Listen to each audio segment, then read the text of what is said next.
Bismillahirrahmanirrahim. Assalamu alaikum viewers. I hope all of you are in the best of health and spirits. This is your host Muhammad Daniel Asif and you're watching my YouTube channel Daniel Asif Official. To all the newcomers who are here on this platform for the first time, I would encourage you to like, share, subscribe my channel and also press the bell icon so that you stay updated regarding the videos which are constantly being uploaded on this channel. तो आज viewers थोड़ा सा हट के I'm gonna do a book review with you. ठीक है, I'm a bookworm, I love reading books. तो I was thinking from my collection ये कौन सी बुक है जिसको सबसे पहले रिव्यू करूँ और अपने व्यूअर्स के साथ शेयर करूँ. तो I came across this one. I am gonna do this Mohsin Hamid's the last white man. It is a novella. Why is it a novella? Because traditional novels होते हैं ना 200, 300, 400 पेजेस की लेंथ के, तो this is a short one. It is less than 100 pages, तो that is why it is called a novella. और जो है Mohsin Hamid is basically a Pakistani British writer and this is his fifth work. इससे पहले he has written moth smoke, the reluctant fundamentalist, how to get filthy rich in rising Asia, exit west. ठीक है, इसके अलावा he has published a lot of articles, essays, is a brand consultant as well. तो why do I like this novella? Because मुझे लगता है कि इसमें कहीं ना कहीं ऑटोबायोग्राफिकल टच भी है.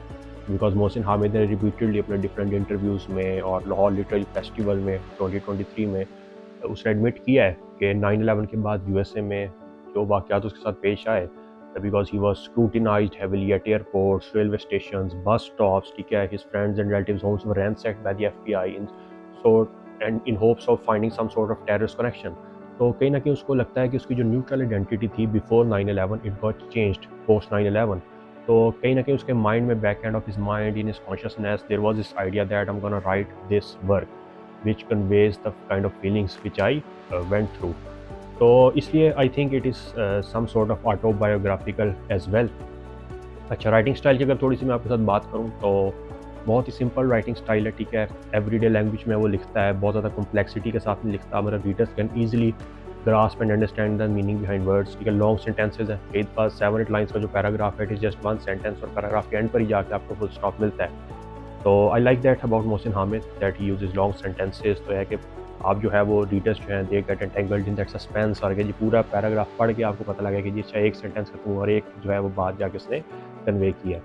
अच्छा, अगर थोड़ी सी नावल की प्लॉट की बात करें तो उसमें जो प्रोटैगनिस्ट है एंडर्स, ठीक है, इज़ अ वाइट मैन. लेकिन जब वो स्टार्ट पे नावल के स्टार्ट पे नोवेला के स्टार्ट पे when he wakes up he finds himself turned brown. तो कहीं ना कहीं यहाँ पर आपको फ्रांस कैफका का जो वर्क है द मेटामॉर्फोसिस उसके साथ सिमिलैरिटी नज़र आती है, क्योंकि वहाँ पे भी जो प्रोटैगनिस्ट है Gregor Samsa, when he wakes up at the start he finds himself turned into a joint insect. तो यहाँ पे इंसेक्ट में नहीं टर्न मोहसिन हामिद ने किया अपने प्रोटैगनिस्ट को, बल्कि उसकी स्किन कलर जो है उसको ऑल्टर किया है. तो it means that Mohsin Hamid was heavily influenced by Franz Kafka as well. और दोनों वर्क्स जो हैं उसके अंदर सिमिलैरिटी आपको नज़र आती है. अच्छा, जैसे ही जो एंडर्स है उसकी स्किन कलर ब्राउन हो जाती है तो he feels as if he lost a big part of his life. जैसे उसका कोई बॉडी पार्ट उससे कट कर दिया गया और उसकी आइडेंटिटी जो है वो खत्म हो गई है. Again this is how Mohsin Hamid tries to prove that race is not a biological entity, rather it is a societal construction. क्योंकि देखें ना, एक अगर एक रेस बायोलॉजिकल रियलिटी हो तो चाहे स्किन कलर चेंज भी हुआ है, इंसान के इनर फीचर्स तो वही रहेंगे, उसकी कैरेक्टरिस्टिक्स, उसके ट्रेड्स, उसकी क्वालिटीज़ तो सेम ही रहेंगी. बट सोसाइटी उसको डिफरेंटली व्यू करने लग पड़ेगी एज सून एज हिज और हर स्किन कलर चेंजेस.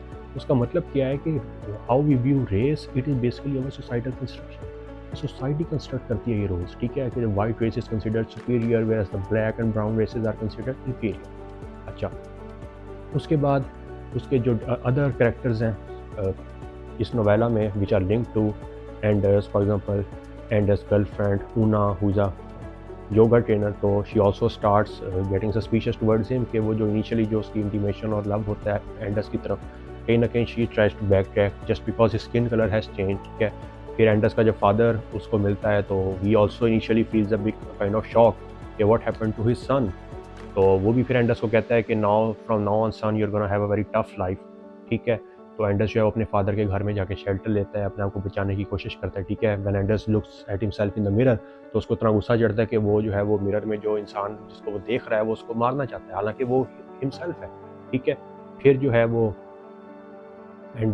ऊना की जो मदर है, जब वो एंडर्स और ऊना को एक साथ देखती है तो initially back when Anders was white she had no problem with her daughter getting intimate with that white man.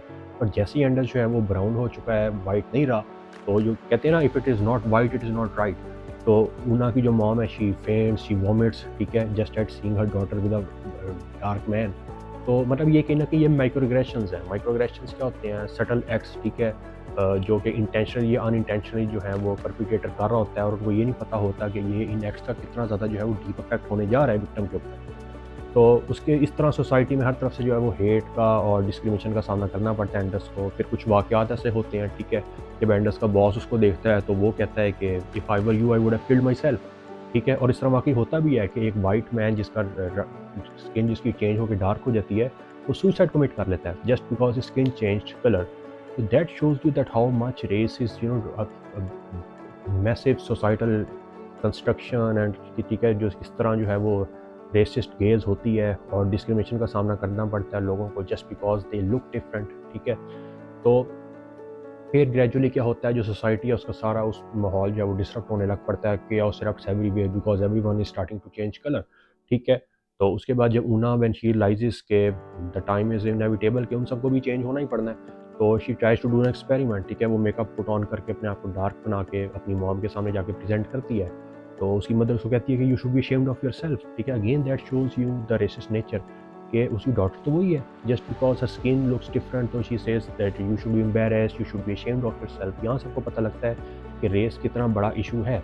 अच्छा, उसके बाद जो है वो फिर ग्रेजुअली सारे चेंज होने लग पड़ते हैं, ऊना भी चेंज हो जाती है, ऊना की मॉम भी चेंज हो जाती है। जो एंडर्स का फादर है ही remains the last white man, ठीक है। उसी की वजह से जो नोवेला उसका टाइटल है द लास्ट वाइट मैन, ठीक है। तो एंडर्स का जो फादर है he dies as a white man, और जब उसको दफन किया जाता है तो by with that Mohsin Hamid is giving the message that by putting the last white man in the ground that basically shows you the end of whiteness, कि whiteness को ही ख़त्म किया जा रहा है।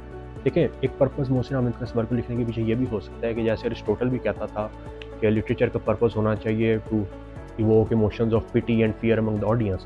तो कहीं ना कहीं मोहसिन हामिद जो है वो वाइट रीडर्स को, वाइट ऑडियंस को ये पावर करवाना चाहता है, he wants them to be aware कि how would they feel if they had to walk in the shoes of black and brown folks, कि जिस तरह उनको डे टू डे ब्लैक और ब्राउन पीपल को डिस्क्रिमिनेशन का सामना करना पड़ता है। What if one day white people अवोक up and found all of them turned into dark or black or brown color, then how would they have to, suffer all these consequences and face these acts of racism every now and then, whether they be minor or major?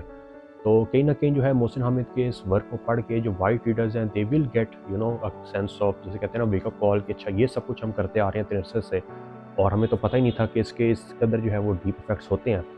तो उसके बाद जो एंड में basically the end of the novella points towards a post racial utopian world, कि जी जहाँ पे race does not exist any more, ठीक है। वाइटनेस हैज़ बीन रेडिकेटेड, अब वो सिर्फ एक मेमोरी के तौर पे बस रह गई है।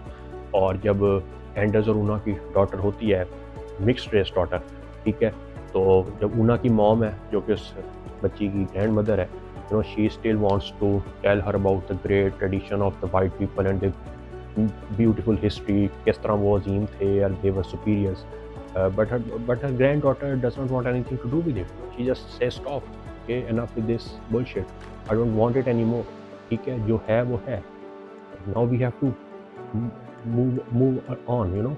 अब हमें उस पास्ट के वो जैसे कहते हैं रेसिस्ट मेंटेलिटी में और नैरो माइंडनेस के साथ नहीं जीना।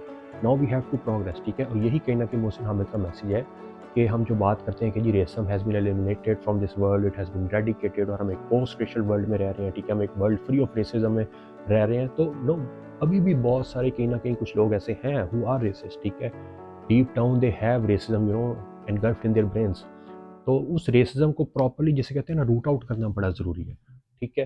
तो it's a wonderful novella folks. मैं ज़रूर आप सबको रिकमेंड करूँगा कि आप सब भी जाएँ और उसको रीड करें, तो यू विल अंडरस्टैंड कि it is basically an allegory. Allegory कहते हैं किसी भी ऐसे वर्क को which reveals a deeper hidden meaning, a moral one और अ फिलोसफिकल वन। तो इस नोवेला के थ्रू भी मोहसिन हामिद ने यही मैसेज जो है वो देने की कोशिश की है कि रेसिज्म जो है it is still an evil which continues to haunt mankind even in the 21st century, और the only way we can move forward, the only way we can achieve real racial equality is when whiteness has been eradicated from this world. whiteness से मुराद ये है कि वो जो white lens है ना, कि जो आप रेसिस्ट लोग जो हैं वो जो वाइट लेंस पहन के पूरी दुनिया को देखते हैं, वो वाइट लेंस उतारने की ज़रूरत है। उस वाइटनेस को जो है वो आपको दफन करने की ज़रूरत है, ठीक है। कंप्लीट रेशियल इक्वालिटी वर्ल्ड होना चाहिए, ठीक है, with everyone should look at each other without any discrimination on the basis of skin, caste, color or creed. So that is basically Hamid's purpose behind writing this work. तो मैंने कहा focus आपके साथ आज इस बुक का review करूं। तो मैंने तो पढ़ी, I found it brilliant, very interesting. तो आप सबको मैं ये कहूँगा कि डू रीड इट, ठीक है। तो you will enjoy it very much. तो कमेंट सेक्शन में बताइएगा आपको आज की वीडियो कैसी लगी, and also recommend me which book would you like me to review next. आप सबसे मुलाकात होगी इंशाल्लाह अगली वीडियो में। तब तक के लिए अपना ख्याल रखें, दुआओं में याद रखें। Stay safe, stay blessed, stay happy. अल्लाह हाफिज़।